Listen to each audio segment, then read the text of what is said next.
तर 22 प्रभाग मुंबईमधले असे आहेत की जिथे मनसेची ताकद किंवा मनसेची भूमिका ही अतिशय निर्णायक मानली जाते। पण मनसेला महाविकास आघाडीमध्ये नवा भिडू म्हणून समाविष्ट करून घ्यायचं की नाही याबाबत काँग्रेसचे नेते विजय वडेट्टीवारांनी काय म्हटले ते सुद्धा पाहूया।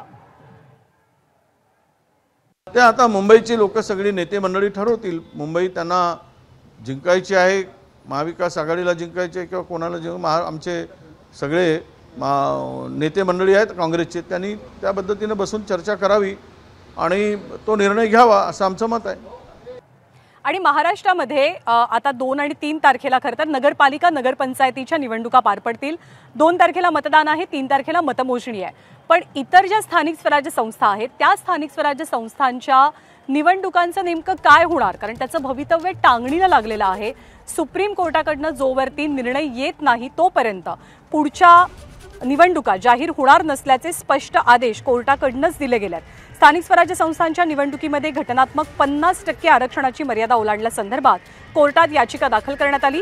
ज्या ठिकाणी 50% आरक्षणाची मर्यादा ओलांडली गेली आहे तिथल्या स्थानिक स्वराज्य संस्थांच्या निवडणुकांबाबत सर्वोच्च न्यायालय काय निर्णय देणार याबाबत धाकधूक निर्माण झाली आहे।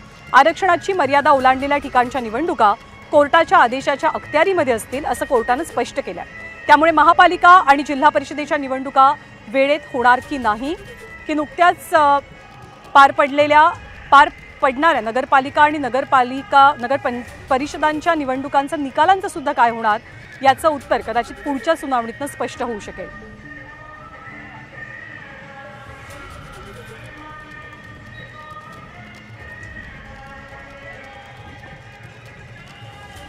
तर तुर्तास तरी सुप्रीम कोर्टानं या आरक्षणाबाबत कोणताही निर्णय घेतला नाहीये। पुढची सुनावणी शुक्रवारी होणार आहे, त्यामुळे शुक्रवारच्या सुनावणीवरती सगळं भवितव्य यापुढचं अवलंबून असणार आहे। याबद्दल राज्याचे मुख्यमंत्री देवेंद्र फडणवीस यांनी काय प्रतिक्रिया दिली ती सुद्धा आपण पाहूया।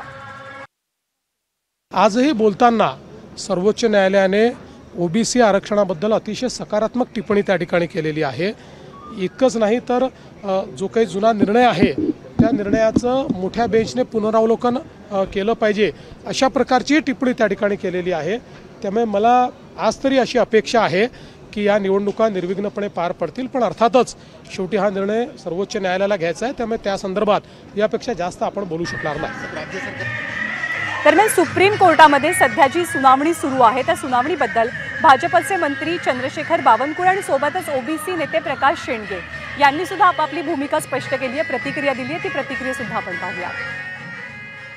आमचे एवढीच म्हणणं होतं की ओबीसी जो 18 पगड जाती 12 बोलतेदार वर्ग आहे या वर्गाचं 27% आरक्षण जे दिलं गेलं पाहिजे ते महाराष्ट्र सरकार आणि राज्य निवडणूक आयोगाच्या माध्यमातून आरक्षणाचा निर्णय हा अत्यावश्यक होता, पण 50%च्या वर गेल्यामुळं आता सुप्रीम कोर्ट त्यामध्ये काय भूमिका घेते महत्त्वाचं आहे। जो काही सुप्रीम कोर्टाचा निकाल असेल त्याला आम्ही पुढे जाऊ। भाट्या कमिशन जर तुम्ही लागू केलं त्याच्यावर निवडणूक घेतला तर या महाराष्ट्रातला ओबीसी वायपआउट होईल।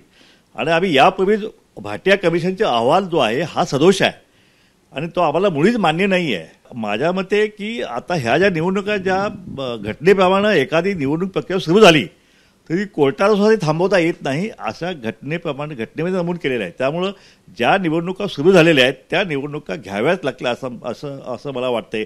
पण ज्या निवडणुका नोटिफाय व्हायच्या आहेत म्हणजे जिल्हा परिषद, पंचायत समिती, महानगरपालिका ह्या निवडणुका अजून नोटिफाय व्हायच्या आहेत, त्या निवडणुकामार्फत जो काय निर्णय सुप्रीम कोर्टचा होईल त्याच्याप्रमाणे त्या निवडणुका होण्याची शक्यता। एबीपी माझा, उघडा डोळे बघा नीट।